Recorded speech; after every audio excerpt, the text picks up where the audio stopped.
Welcome back everyone, Sunday morning, and you join me at our little studio apartment that we've rented down here just on the outskirts of Benidorm for the foreseeable future. I don't know how long we're going to be here. Guys, I think, as I said to you the other day in a video, I've always tried to be as honest as I possibly can with my audience. That means a lot to me. I mean, probably more than some of you will believe or understand, but you do mean a hell of a lot to me. And I think a lot of us have grown quite close over the last year. You'll have also noticed that I've kind of changed tact a little bit on the channel over the last week or so. And I think you deserve an explanation. And today you're going to get a part of it. You're going to get the first part, and then when I get to see Danny, hopefully tomorrow, I'm not sure yet. But when I get to see Danny, you'll get the second part of the explanation. The reason for now you're going to get one part is because I don't feel that I have the right to be telling you Danny's business. Danny's business is Danny's business, and Danny will reveal whatever Danny wants to reveal when I speak to him and we're on camera together.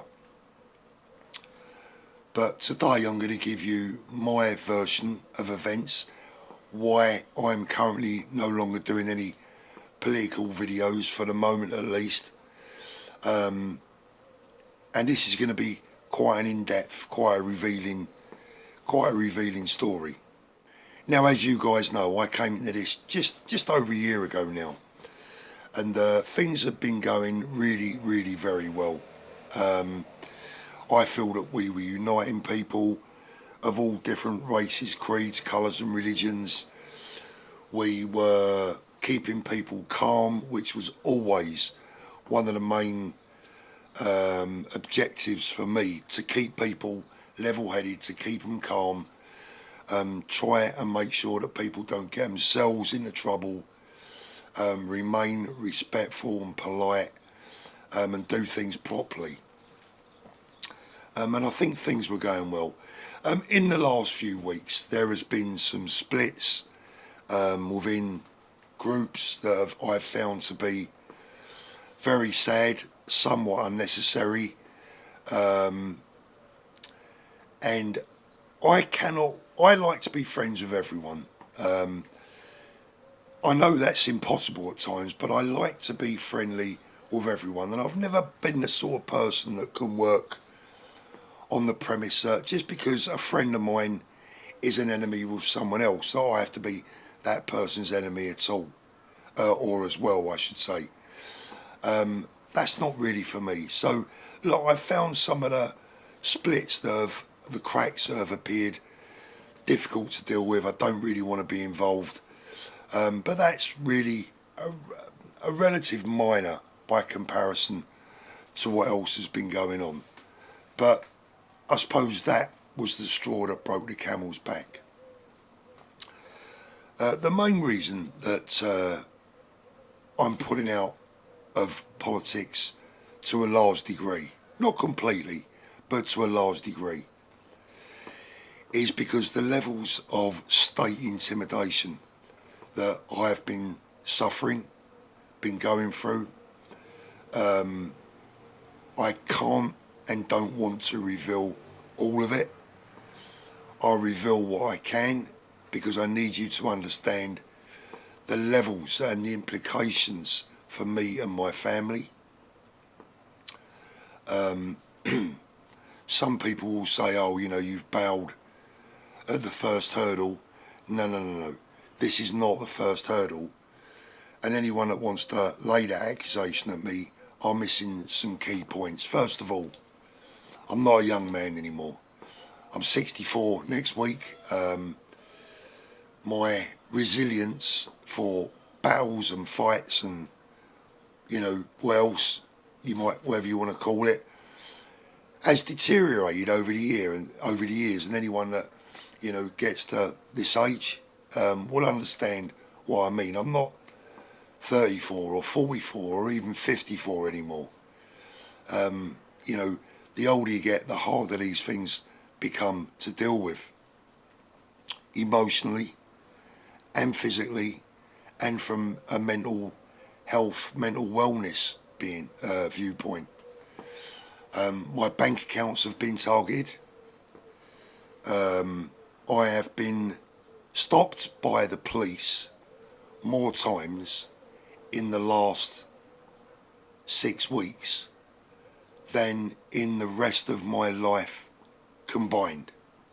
So in the last 6 weeks, I have been stopped by the police more times than in the previous 63 and a half years, all put together. I've been placed in the back of a police car. I've been questioned. I've been stopped at airports. I've been detained for no other reason other than what I would call state intimidation. Blatant state intimidation. My firearms licences have been removed from me after 40 odd years of owning firearms licences, even a firearms dealer's licence at one stage going back just 10 or 12 years.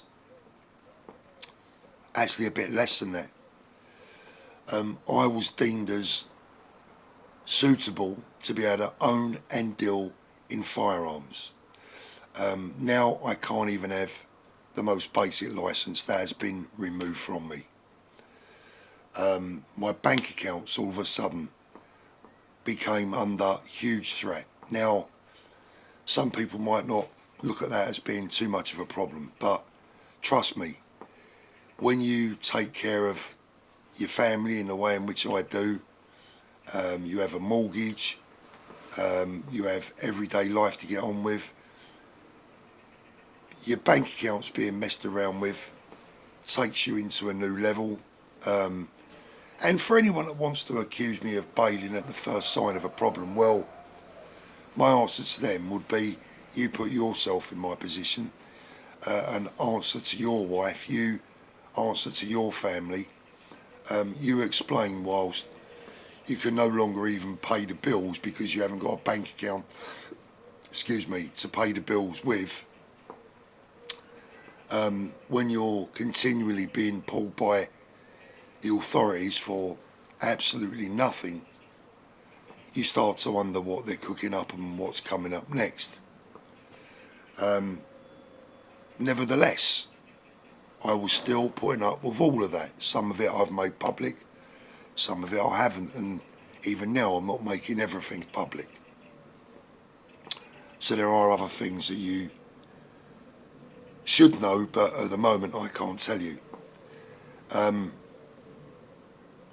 All of these things have got on top of me from a mental well-being viewpoint. I told you I am a PTSD sufferer, and that is as a result of my previous life in the luxury watch business and the robberies that I suffered, and the mistreatment and the lack of justice by the police in their failure to catch anyone involved in those robberies when they could have quite easily done so. But that's another story, we won't go into that again. So all this was building up. I was like a pressure cooker inside. But I'm a determined old git. I carried on and on, carried on fighting, carried on speaking out. And then last week, the incident with Danny, which took the whole thing to a completely new level, which will be revealed and explained as soon as I get together with Danny so he can explain it himself. I'm nobody's leader. I've never pretended to be. I have never pretended to be a part of any organisation apart from being a part of wanting to unite the kingdom. I'm not a part of any official team. I'm just me. I've always worked alone, and it needs to stay that way for me. And for my family. I continue to support the cause, and I continue to support a lot of the people involved in the cause. But I cannot allow myself, and more importantly, my family, to be dragged into a situation that frankly is becoming more than dangerous. I can put up with threats from the nutcases. That doesn't really bother me. Threats from lunatics don't really concern me too much, because you can always call the police, right? You know, the law's supposed to be on your side. But when you find that it's the law that's targeting you, the law that is bullying you, then I think the time has come to sit back and have a long, hard look and consider what's going on. Do you not see what I'm saying here? Can you not read between the lines here? There's a video on YouTube right now. I'll pop a picture up. It's by a channel called Joe Marsh. It features a Royal Marine Commando. I implore you to watch this video. It tells you what is going on in the UK right now. And I wish I was younger. I wish I had more inner strength and more mental capacity to be able to deal with the situation that we find ourselves in.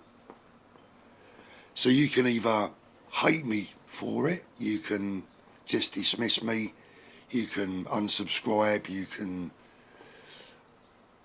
call me names, you can do whatever you like, it doesn't really matter. What I would ask you is,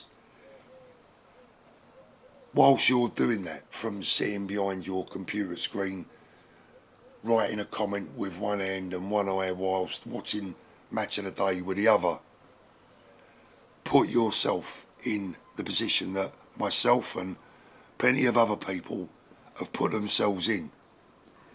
And I will not be the first or the last to come to this conclusion that we're fighting a battle that isn't on a level playing field, where the referee, not only are you playing 11 against 7, the referee's also on the other side as well. And that makes it an impossible task. I've said all along that the only way that we can achieve what we want to achieve is by doing things correctly, politically, with decency, with honesty, with integrity, with courage. But this can only be won through the ballot box.